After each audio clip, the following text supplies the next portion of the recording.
이야기를 좀 살펴보았습니다. 병든 사람은 따로 있는데 그를 예수님 앞에 데려오기 위하여 많은 위험을 감수했었던 이 네 친구들의 믿음 때문에 예수님이 그 중풍병자의 죄를 사해 주시고 병을 고쳐 주셨다는 내용이었죠. 마가복음 2장 5절 말씀이 아마 핵심적인 내용인데 우리 한번 같이 읽어보겠습니다. 시작. 예수께서 그들의 믿음을 보시고 중풍병자에게 이르시되 작은 자야 내 죄사함을 받았느니라 하시니, 그들의 믿음을 보시고 중풍병자의 죄를 사해 주셨다. 그래서 오늘은 이 로마서 4장 말씀을 본문으로 해서 이 믿음이란 과연 그럼 무엇이냐?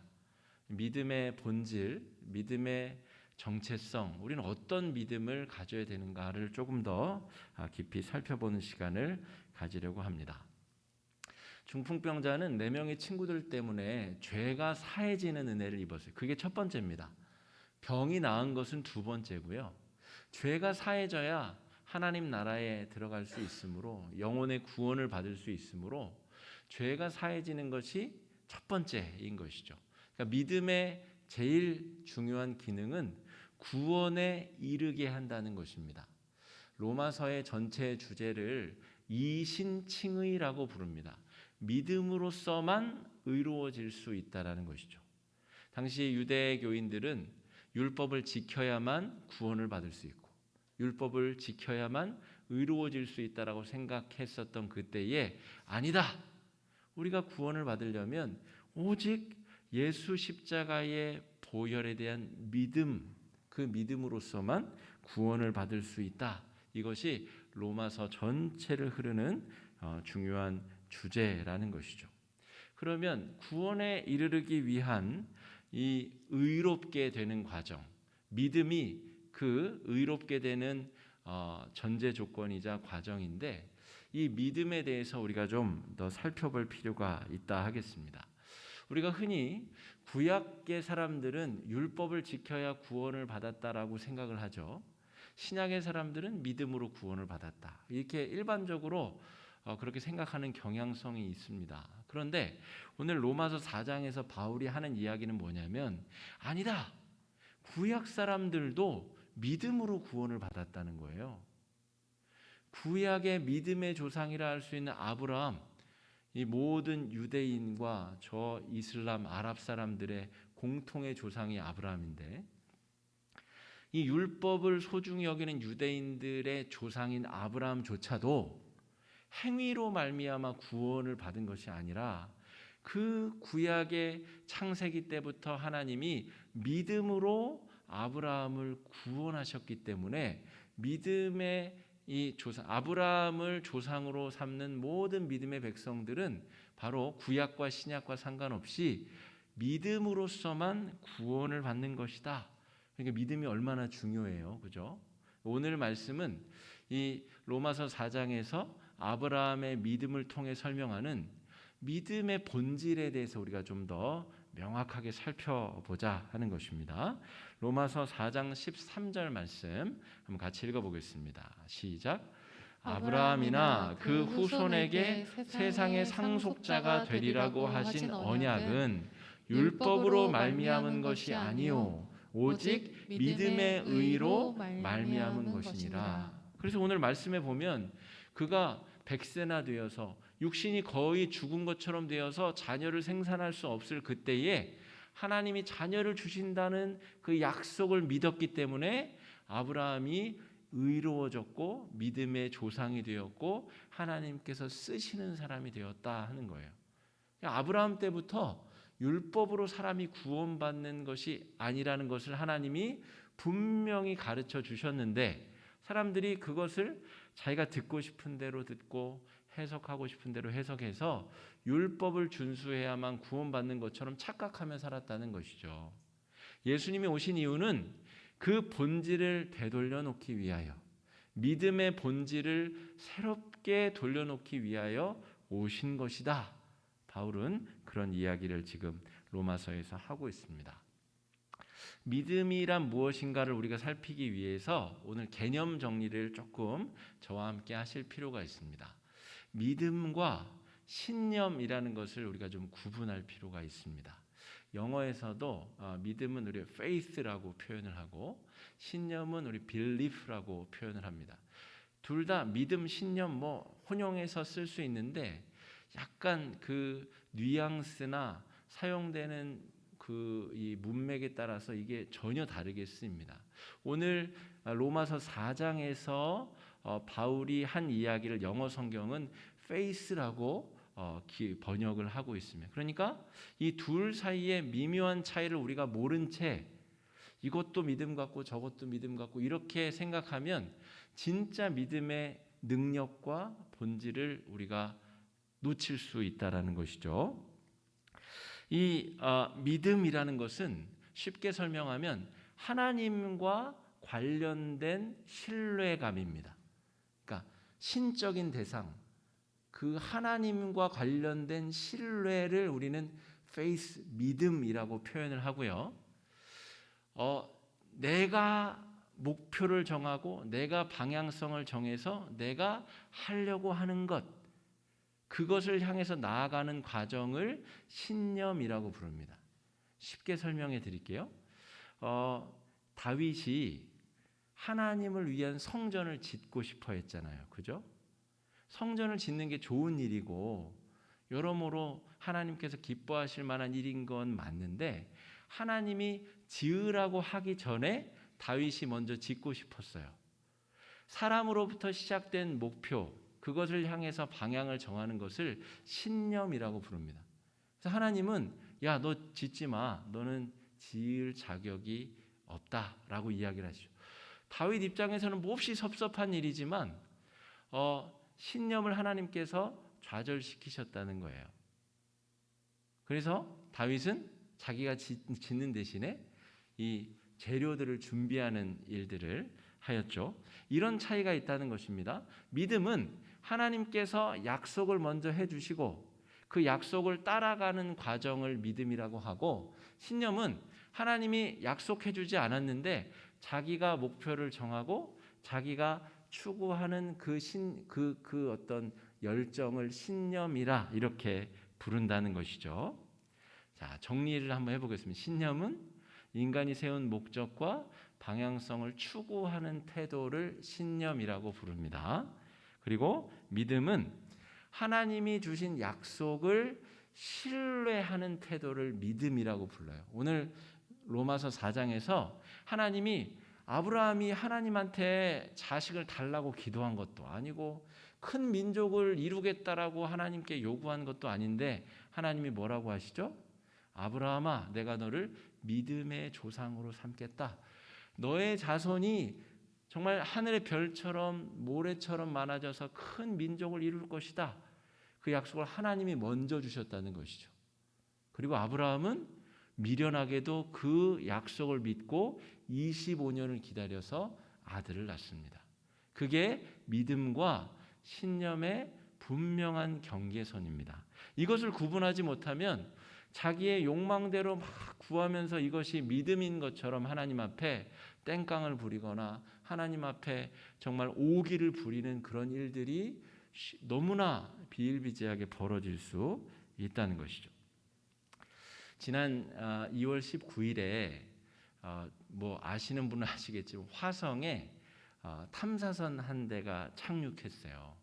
이미 화성에는 화성 탐사선들이 돌아다니고 있습니다. 몇 년 전에 가서 돌아다니는. 그런데 이번에도 정말 화성 탐사선이 화성에 잘 착륙을 했다 그래서 막 사람들이 막 축하하고 기사가 나고 그랬어요. 근데 놀랍긴 놀라워요. 6개월 반을 날아갔습니다. 우주를 6개월 반을 날아가서 4억 7천만 킬로 정도를 비행해서 그 화성의 대기층을 뚫고 거기에 안착했다는 거예요. 이게 여러분 생각해 보세요. 축구 경기에서 페널티킥이라고 하죠. 골대를 앞에 두고 축구 선수 평생 축구만 한 사람이 그 공을 그 골대에 넣는 게 확률이 60%를 넘기가 쉽지 않습니다. 골키퍼가 막아대니까 이게 원하는 대로 그 앞에 있는 데다 공을 넣는 것도 쉽지가 않은데 우주선이 6개월 반을 4억 7천만 킬로를 날아가 가지고 그 원했던 지점에 정확히 착륙하는 것이 얼마나 어려워요. 게다가 이 나사에서 이렇게 원격 조정해서 착륙한 게 아니더라고요. 신호를 보내는 데만 11분이 걸리고 그 신호가 돌아오는 데 11분이 걸려요. 그러니까 얘를 조정하려면 22분 전에 미리 신호를 보내야 돼요. 그러니까 걔가 자기가 알아서 원격 이런 게 아니라 그냥 인공지능이 이렇게 해야 되겠다 찍찍찍찍 해가지고 착륙을 했다는 얘기입니다. 여러분, 사람들이 화성에 이 탐사선을 보낼 수 있다라는 것, 이거 믿겨지지 않는 이야기지만 벌어졌어요. 그 일은, 이 일에 대한 것은 믿음일까요? 신념일까요?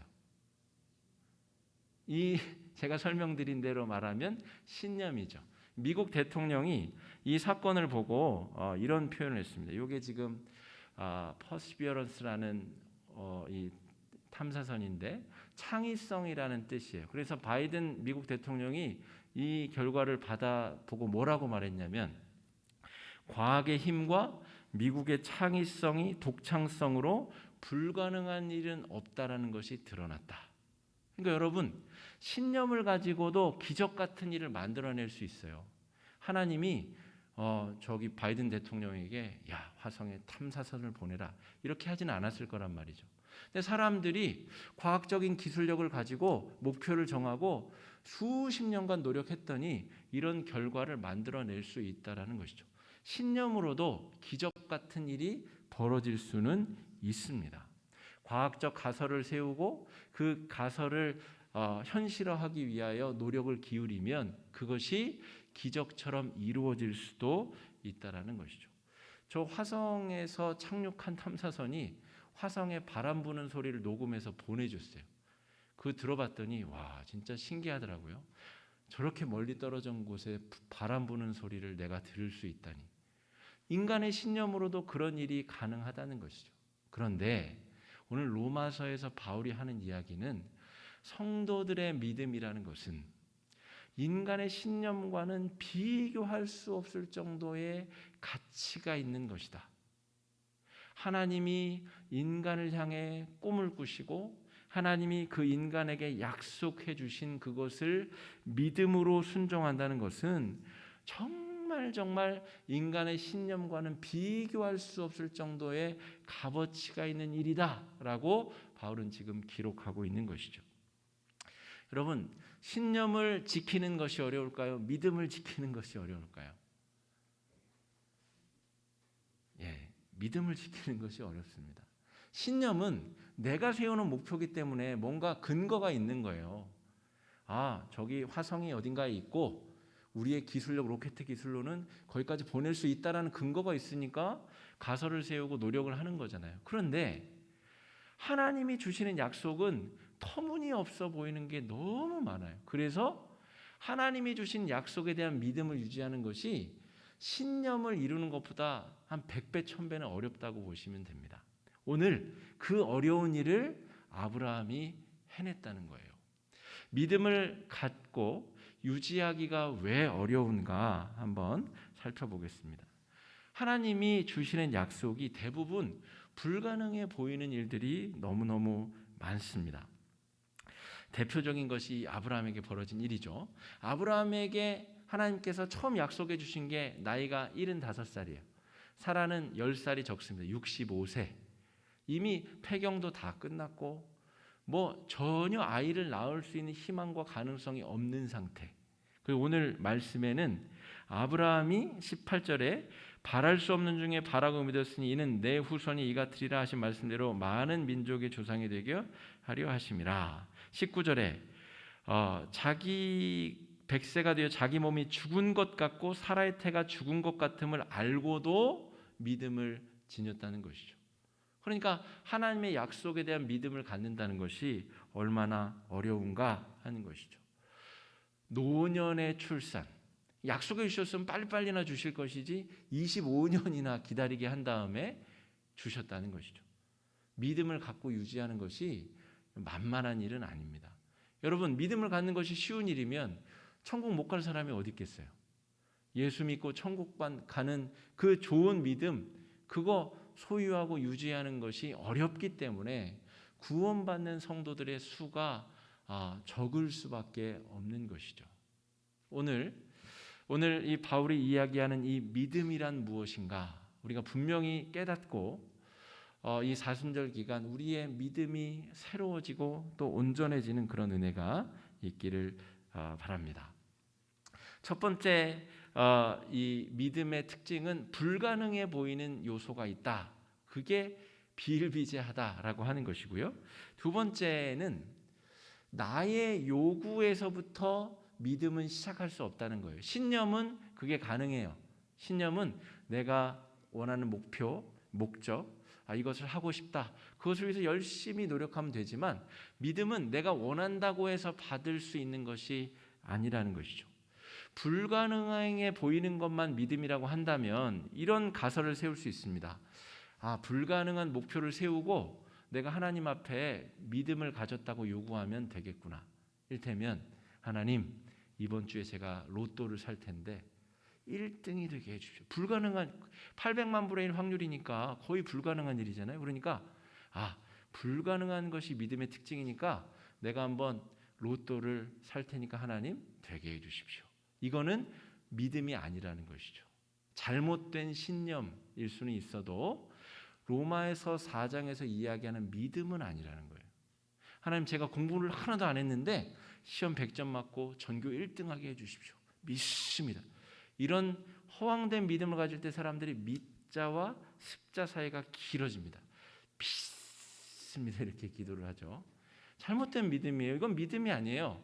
믿음은 하나님이 약속해 주신 것에 대해서 인간이 따라가는 것이 믿음이지 신념이 아니라는 말입니다.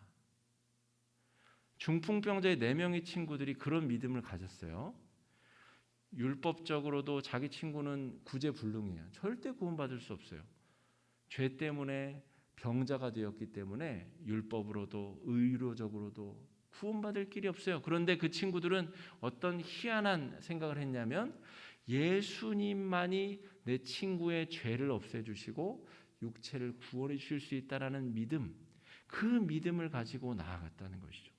예수님께서 공생애를 시작하시면서 하시고자 했던 일이 그것이죠. 나로 말미암아 구원을 받는다는 그 약속에 대한 믿음이 4명의 친구들에게 있었다는 것입니다. 그렇기 때문에 불가능해 보이는 일이 하나님의 권능으로 이루어지게 된 것이죠. 그럼 믿음의 중요한 두 번째 특징은 나로부터 출발하는 목표여서는 안 된다 하는 것이죠. 하나님이 약속해 주셔야 돼요. 그러니까 믿음은 함부로 내가 원한다고 해서 가질 수 있는 것이 아니다 하는 것이죠. 모든 인류에게 하나님께서 공통적으로 주신 약속이 있어요. 그게 하나님의 아들이신 구원자 나사렛 예수를 믿는 것. 그러면 우리가 하나님의 자녀가 된다는 약속. 이거는 모든 인류에게 공통적으로 주신 하나님의 믿음의 약속입니다. 우리 성도님들은 이 약속을 믿기 때문에 구원을 받았죠. 하나님 앞에 예배하는 삶을 살게 된 것이죠. 우리 모두는 이 약속에 대해서 공통적으로 반응하고 있는 성도들입니다. 이 공통된 약속 이외에 하나님께서는 나에게 특별히 주시는 하나님의 약속이 있어요. 우리는 그것을 다른 말로 소명이라고 부릅니다. 여러분, 첫 번째 약속만 붙잡고 살아도 괜찮아요. 우리가 천국 갈 수 있고 구원받은 삶을 살 수 있어요. 그런데 우리가 살아가는 인생을 의미 있게 살기 위해서는 이 두 번째 약속을 구해야 됩니다. 아까 말했듯이 믿음은 내가 원한다고 해서 설정되는 것이 아니에요. 그렇죠? 그러니까 하나님이 특별히 나에게 하나님의 약속이 무엇인지를 말씀해 주시기를 간구하고 소망해야 된다는 것이죠. 여러분, 저는 목사이기 때문에 목사에게 특별하게 하나님께서 주신 이 약속이 있습니다. 목회자가 목회 활동을 통해서 해야 될 소명, 하나님이 주신 약속. 불가능해 보이는데 이대로만 믿고 따르면 하나님께서 이루어 주실 것이다라고 하는 약속이 목회자들마다 있다는 것이죠. 저는 화곡중앙교회에서 목회를 하고 있기 때문에 이 상황에 맞는 하나님의 약속을 붙잡고 저는 기도하며 애쓰고 노력하고 있습니다. 불가능해 보여요. 그런데 하나님이 약속해 주셨으니까 믿고 기도하고 나아가는 것이죠. 목회자뿐만이 아니고 우리 성도 각자에게 자신의 삶의 자리에서 하나님께서 품고 계시는 뜻이 계시고 약속이 있다는 것이죠. 우리가 관심이 없어서 그렇지, 우리가 그 뜻을 구하고 하나님의 약속을 구하면 하나님께서 알려주시고 보여주실 것이에요. 그런데 그 특징은 대부분 실현 불가능해 보이는 내용들일 가능성이 높습니다. 우리나라는 전 세계에 딱 하나밖에 없는 분단 국가죠. 특별히 우리 대한민국의 성도들은 공통적으로 또한 받은 하나님의 약속이 있습니다. 이 나라, 이 민족의 평화적인 통일. 그래서 우리 자녀들이 저 부산에서 기차 타고 저 러시아 통과해서 몽골 통과해서 저 스페인 남부 포르투갈 리스본까지 기차 여행을 하게 될 꿈을, 그 소망을, 그 약속을 우리에게 주신 것이죠. 다른 나라 성도들은 그거 위해서 기도하지 않아도 될지 몰라도 우리나라의 성도들은 이 조국의 평화적인 통일을 위하여서 그런 약속을, 불가능해 보이는 그런 약속을 붙잡고 기도해야 될, 믿음을 가지고 기도해야 될 의무가 있는 것이죠. 우리 각자에게, 우리 개별적인 신앙인에게 하나님께서 주신 그 하나님의 뜻, 하나님의 약속을 발견하고 그것을 믿음으로 최소 25년간 기도하실 수 있어야 됩니다. 아브라함이 25년을 기다려 아들을 낳았기 때문에 아브라함이 이삭을 낳기까지 여러분 평탄하지 않았습니다.